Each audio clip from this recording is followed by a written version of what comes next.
in 2020, I had a different kind of experience because I am used to traveling constantly and being extremely busy, and I'm not really home a lot. So my organizational skills and my balance was really different.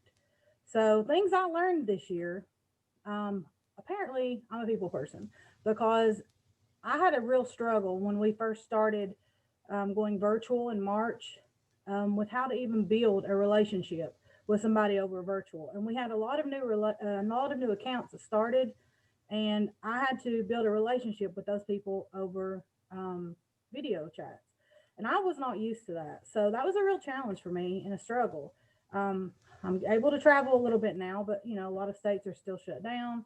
So I had to learn how to rethink my approach in building relationships with people. So that was a big challenge for me. And apparently, I'm also a bit of a control freak. With everybody's roles changing, a lot of my colleagues were able to start sharing responsibilities with me, and that was a struggle for me as well. I also realized that usually people just let me go and do what I do, and then I report back to them later. I don't always have to report back my communications on my progress and on my projects that I'm working on. So that was an issue for me that I had to learn how to communicate better. And also, saying passive aggressive comments won't take my frustration away. I need to be better at expressing my feelings of frustration. I needed to be better organized to decrease the stress on myself. So these are some of the things that were a challenge to me in 2020 when March hit, and we weren't allowed to go anywhere. We started immediately. My company started a new program, and so we all had to work together. So things were a lot different for me, and so that's kind of where this presentation started forming for me.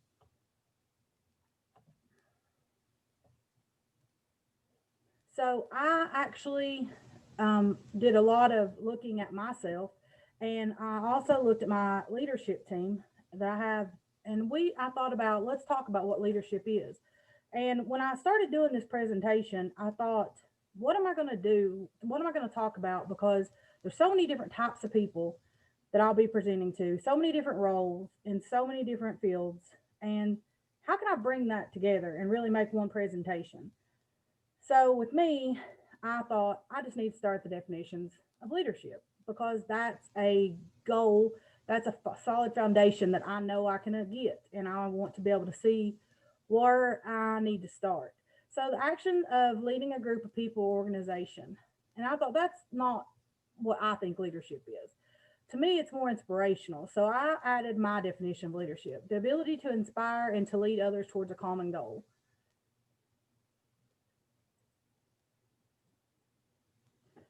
Through looking at some of the different leadership quotes, I found my favorite three, and I thought I'd share them with you guys because they really seem to capture what I thought leadership meant. Leadership is a matter of having people look at you and gain confidence, seeing how you react. If you're in control, they're in control. Leadership is the art of getting someone else to do something you want done because he wants to do it. And leadership defines what the future should look like, aligns people with the vision, and inspires them to make it happen despite the obstacles. Those are three of my favorite because I could look back on my career and think of when a manager really inspired me or a colleague really inspired me, and I just thought that's leadership. So let's look at what most respiratory departments are made up of: a manager, a shift supervisor, and a staff respiratory therapist. But who really has the leadership role here in the department? You ask most anybody this question, and they're going to say the manager. But that's not always true. The respiratory therapist in the department really can inspire and lead and set the tone for the entire department. So when I also started doing this, I was afraid that some of the therapists might not want to be on this because they might think it's a manager kind of presentation. But to me, leadership has no title. Everyone should be a leader, and everyone should inspire others to be the best in themselves. So this presentation is not focused on a management type. It is really focused on personal and just being able to inspire people. I'm going to go through a lot of my own personal stuff with you guys today, and it does have a lot to do with my job. not my title, but my job. And a lot of it has to do with my family. So this is an example of not the world's best boss. I hope a lot of you Office fans are on here because I always use the Office. Um, I think that he's maybe one of the worst bosses that you'd ever come across, but his department always comes out and they always end up to success because his people are leaders. His people are the ones that really had the ownership of their positions, they really had pride in their jobs. So even though he was a little different, his department's never suffered from that. And I've always got a saying that I say um, to everybody is I never have to be the smartest person in a room, but I just have to be the person that hired that person because I really depend on my employees and I appreciate it when I can depend on somebody and I will give them an assignment because I know they can handle it and I'm not as good at certain things as they are. So it's not about being the manager, it's about inspiring everybody.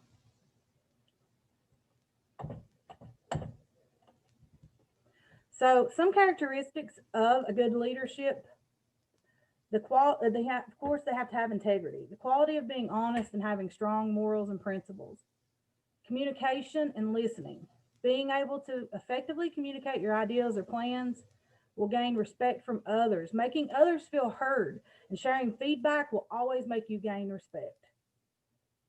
Confidence. If you're unsure about your own decisions and abilities, you will not be able to inspire anyone around you. And then, of course, passion. Everyone can see passion, and passion is contagious. There's nothing more inspirational than seeing someone who cares about what they do. The best leaders exhibit boundless energy and passion for what they do. As long as you're passionate about what you know or about what you're doing, it'll shine through and people will follow.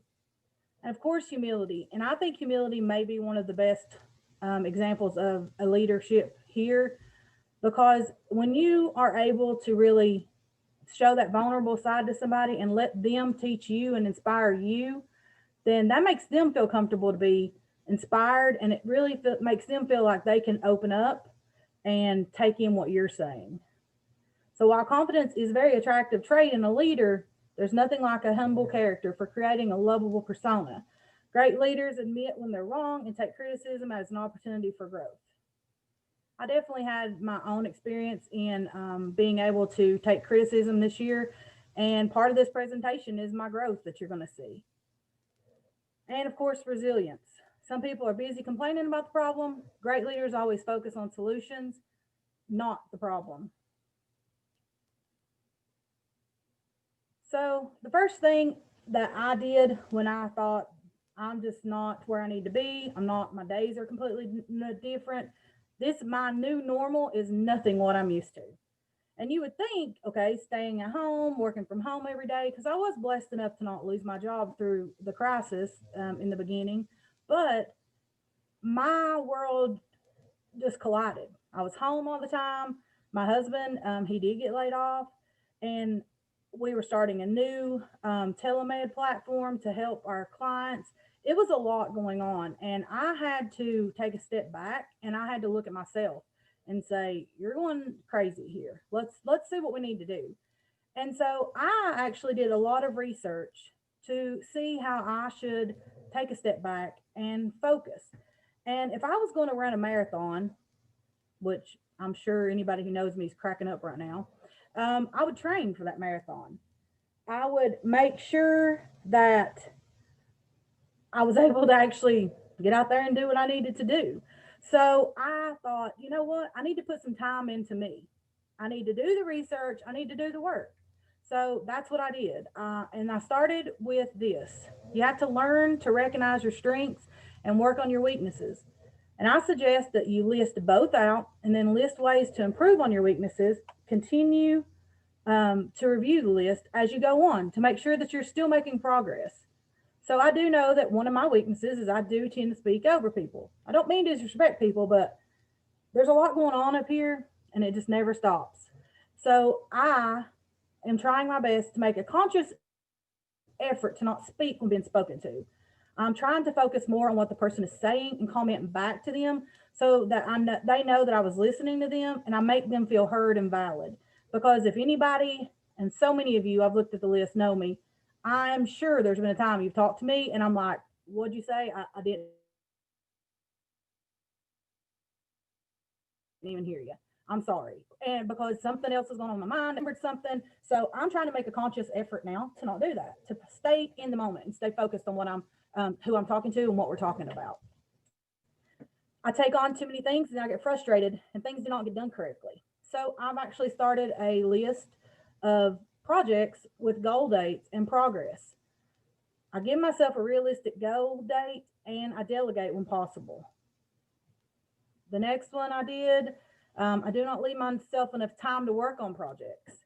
So I've started scheduling productive time to go work on pending projects. We share our calendars in this company, and everybody can look at our calendars. So there's definitely times that I have a project I'm working on scheduled, or I'll just call it productive time if I need to work on several things.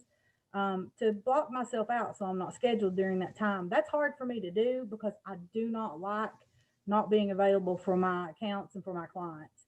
But I have to try to make myself do that.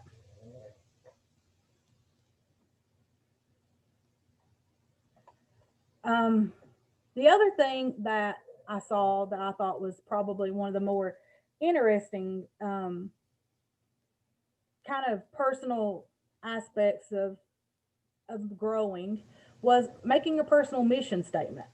And a meaningful personal mission statement isn't something that you can just pull out of the air. There are questions you can ask yourself that will help you create one. And so I've listed those out and I walked you through how I did mine. The number one thing is what's important? What and whom do you value? Like, have you ever actually sat down and thought about that? I really don't think I thought I knew who was important to me, but I really never thought, let's write this out. Let's talk about this. Kind of just slow down and put things into perspective. And so my answer, of course, was my relationship with my husband, my kids, family, job, and friends. Where do I want to go? And it says you can answer this in many different ways. You can answer, I mean, there's going to be no wrong answers on this. You just want to kind of self reflect and look. Your answers may involve a spiritual, mental, or physical destination. It might describe your career arc. And I said I wanted to travel and make memories with my family, continue to support Encore's growth, and my own personal growth. So, what does the best look like for me? And this wanted you to be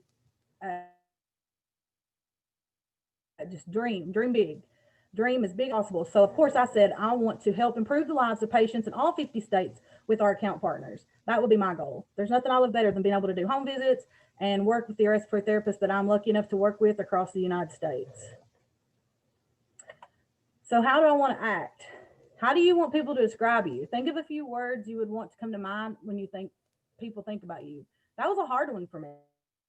I thought about it and I was like, okay, some of these are not too professional. So let's think, what should I write here? So I did come up with honest, dependable, caring, hardworking, and strong. That's what I want people to think of me. Um, I hope that that's what people think of me, but I'm not sure. So that is part of my mission statement to keep building and keep moving on till I do get to where I feel like everyone would think that of me. What kind of legacy do I want to leave behind? This one was a hard one for me to think about. Imagine you're 100 years into the future. What does the impact you've left look like?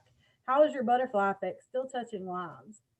And who would have ever even thought to think about this? And it really took me like 30 minutes to even just like think about everything that I was doing in my life right now and think about 100 years from now what it would how would it reflect people? Would people be touched? Would they be able to spread what I've been able to do? So mine was my kids were influenced by the example I set with my husband for a close, supportive, and loving family and passed it through their generations. The RTs I've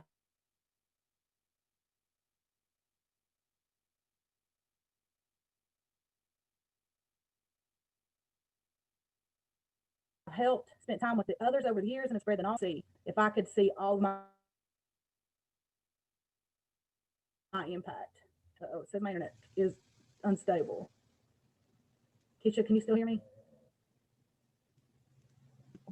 Yeah, you're freezing a little bit, Carrie, but it's just occasionally. Okay, it did say my internet was unstable. I don't know why, but okay. So my personal mission statement was stay focused on having a happy and balanced life with my family while working hard to educate and inspire respiratory therapists around the U.S. So the next thing that I did was I thought about the way that I am a leader to my employees, and I'm big on reality.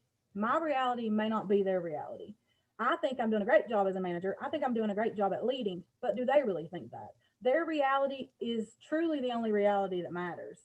So this quiz, I went through several different quizzes, and this one really was a great um, results. Like we all did it in our company and it was dead on. So I chose to give this one to you guys as an example. If anybody wants this link, just send a message. I'll send the link through because it's very awesome the way that it is really pinpoints down.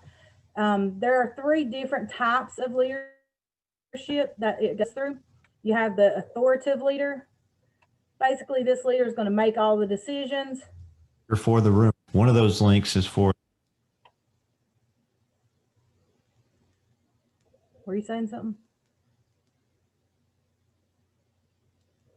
Okay.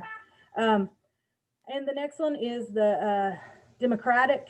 This is a leader who's going to talk more to their employees, but they're going to still probably end up making the decision on their own, but they're going to bring the value of their employees' insight into it. And then you have the delegator, who is somebody who trusts their employees. They let them go. They let them do what they're supposed to be doing, and they don't really interfere very much unless they're needed. So my results were a 22. So that means that I'm kind of at the top of the level for authoritative and democratic, which I can totally see. It hit me perfectly. It definitely every single person in our company where it was in this level, and you can tell by the way we all worked well together. So it's kind of cool when you work with people to do this quiz because you really see how your personalities kind of mesh up. What was nice to see on this is that the way you really can see which higher levels you have. So, like some of us were a little more on the authoritative side, some of us were a lot less on the authoritative side, and some of us were right in the middle. So, it's kind of cool when you have an entire company that you work with, or maybe a shift that you work with,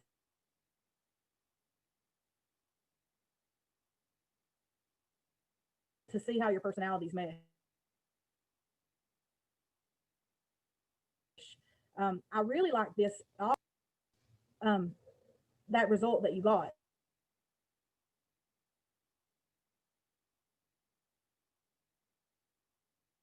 So if you scroll down that page on your results, tools that I found during this presentation, I found here. You can click on these. There's a lot of good reading on here, a lot of good ideas on ways to improve yourself and your leadership skills. So, and it's all pinpoints to what your answer was on the quiz. So the next thing that I recommend you do is a set goals list and give yourself time to really be able to accomplish these goals, because changing your habits is not easy. And most studies will say that it takes at least 2 months to turn a habit, to turn an action into an actual habit and make it like second nature. So, I gave myself goal dates to the beginning of the year. I started this in June. I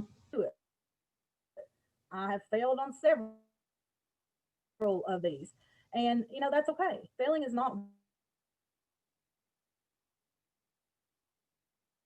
bad because it's hard to make a change, even if it's your approach and your goal dates. And if you are working towards this and you realize your approach isn't working, we'll change it, because you don't have to be right the first time. This can be moving. I've actually done this already with all of my managers. And so we meet and we talk about these and we work towards goals, towards improving our leadership in our company. So my first one, of course, was to be more productive. So I actually started scheduling tasks and time to work on them. Address issues as they arise. I don't put anything off. I don't procrastinate on issues. I try not to. And then better time management. Don't overschedule myself. Don't book travel back to back. That part, I'm not as good at. I literally just booked a trip back to back. So I'm trying, but I hate to tell people no. And that's another issue I have. So I'm trying my best to be as scheduled as I can. Read books because that's on a personal level. I like to read books, but I've learned that over time, I just don't do it anymore because I'm more on my phone. So I'm going to limit my phone time after hours and place my phone on do not disturb so that I don't hear the dings and it distracts me to want to look at it. I'm getting better at that one. And time management. Are you proactive or are you reactive? When I saw this one, this probably hit me the most because I never even thought about my day like that. I never thought about the fact that my day is reactive constantly. And as a respiratory therapist on the floor, you definitely have reactive days because you're reacting constantly to a pager, to a patient, to a family. It's hard for you guys to set a time anytime to do your charting, and that would be proactive. So the reactive time is what is you're spent doing other people's priorities, like answering emails, text, phone calls. I always used to say that I don't really schedule my job because my job comes to me. And that's pretty much the way I've lived the last 10 years. And that's not okay. I driving myself crazy and more stress because of that. I'm trying to change my mindset on dealing with my priorities as I can take them, not as someone else's priority over mine. Your inbox is a long list of other people's priorities. The next is dealing with inbound issues. Again, things like staff, families, and customers, everything like this, that is things that we have to deal with on a day to day basis. But we also need to remember this is being reactive. Attending operational meetings, I know you guys have to do shift changes, things like that. So, weekly catch ups, sales meetings, and other meetings with a fixed agenda. Those are operational meetings that are, again, reactive, somebody else's priority. Not that they're not important, but they're reactive time. Giving one on one coaching team members. I know that's what I said. We need to spend time with team members and inspire, but that is part of reactive time. And reviewing work, providing feedback on work, testing new features or equipment. We all get new equipment in our offices. We have to be trained on it. We have to test it. We have to play with it, make sure we know what we're doing. New software, new documenting, everything. Okay, so let's talk about proactive time. And this was probably going to be made a sticker and gave to every single one of my employees. I love this when I found it. Proactive mindset. Stimulus, that would be a reactive email, reactive text, reactive family coming to you. You have the freedom to choose how you respond. I know we talk about a lot of negativity in life. You have the choice on how you respond to everything. But I've never thought about it as I have a choice if I respond to that email right now. Because in my mind, I just immediately had to respond. And that was unhealthy. I needed to make that priority list. So, prioritizing your tasks, the process of writing out your to-do list and define the most important items, especially small problems that are getting even bigger.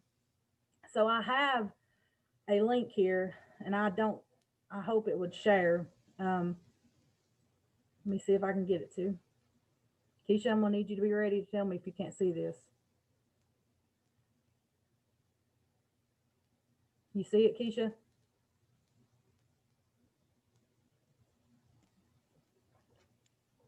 Sorry, Carrie, what'd you say? Do you see my screen?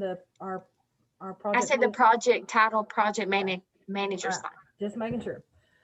Okay, so this is actually what I did in the probably June. I keep track of my company's task, everything we do. I keep up with the status of it, the priorities that we have for it. Is it low, medium, high? What's our start date? What's our end date? What's our goal? What do we really, when is our goal date to end this? The name of our task and who's assigned to do this task. And I keep up with this for our entire company. We go over it weekly, and it really made a difference in our structure and the way we go through things. And I loved it so much. Like, I did delete all this out, but this is actually everything that's on there. I even made it a personal one. So I have a personal one just like this. I changed it just a little bit. But I mean, I keep my personal things on a task level like this now too, because I wanted to feel like I was in control of my life. My life wasn't running me anymore. And so now I have a spreadsheet for my bills. I have my project list. Like, everybody kind of jokes about it now, but I'm very much, I can say this is one thing that I've really truly made second nature. There's other types of ways that you can go through a project. This is a Gantt chart, and I've left one on here that we actually worked on. But all you really have to do is list out every single step that you want to do during that project. Then you're going to have time here. This is the weeks that you're going to work on the project. My project, I only did phase 1 because I needed it done within this time frame. But every day, these are the days that we were not going to work on this project. So every day I marked what we were going to do, when we were going to move to the next step. So not only did we move through the project and it got done on the exact day I needed it done, but my employee that was working on this project for me knew exactly what I expected and when I expected it. And so this made things a lot better for not only me, but my employees. I also have, if we set up new accounts, I have a template for that. I have everything in a spreadsheet now. And literally did this just to make sure that I am not going crazy every day. Okay, let me get this back to,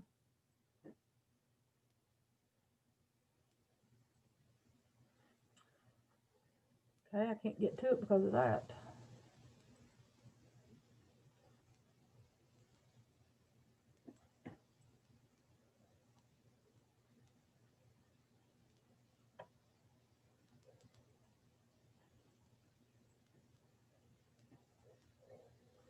Okay.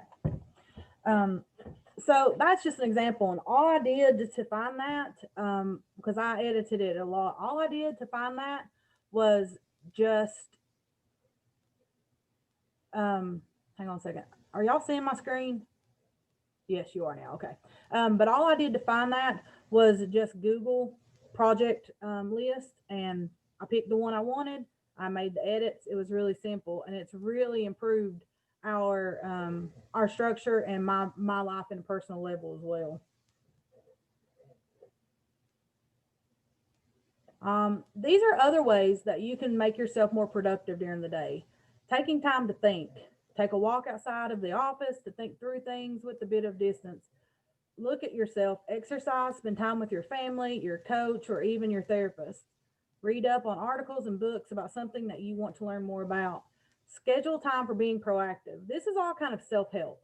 I have a real hard time doing this as well, but there's nothing wrong. I see people all the time at office buildings out walking, and I think, good for them. That's awesome that they do that, because I would never stop working to do that, and that's not okay. We should all be able to have a clear mind, have a good lunch, not eat lunch at our desk. Take time for you. Even if you just go to your car and sit for 30 minutes, give yourself that mental break.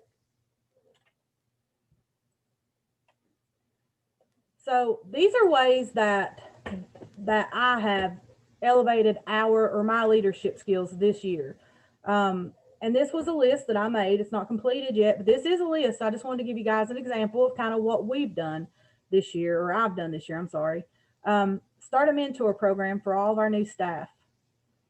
Elevate your leadership skills sessions with my leadership team. Create ways for employees to share ideas and frustrations. There's an exercise I usually do with employees called Start, Stop, and Continue.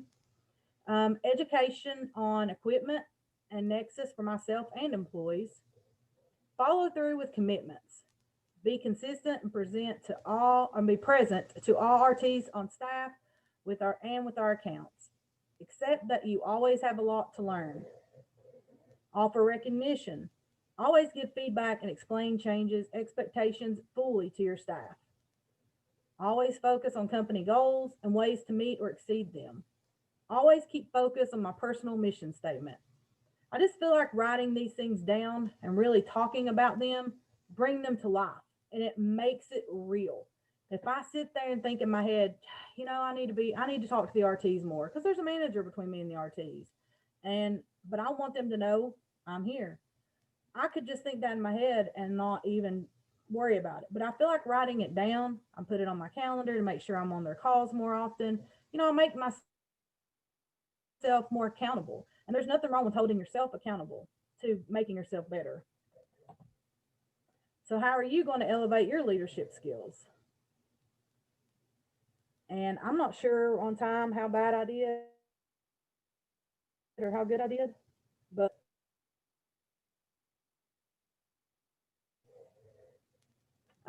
does anyone have any questions? And if anybody wants any of the links that I've showed, just email us or message us and I'll send them to you.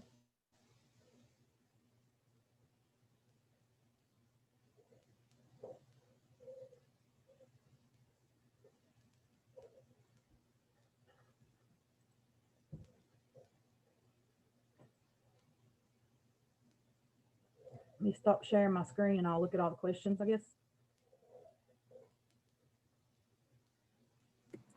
Thank you, Carrie. Does anyone have any questions for Carrie?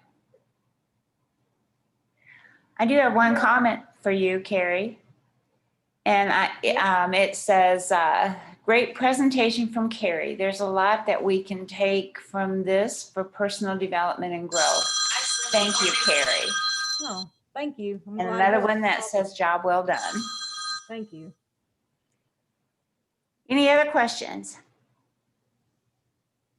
All right, thank you guys. And we will be down now until after our lunch hour at 1:45. So everybody please come back and join us at 1:45. Thank you.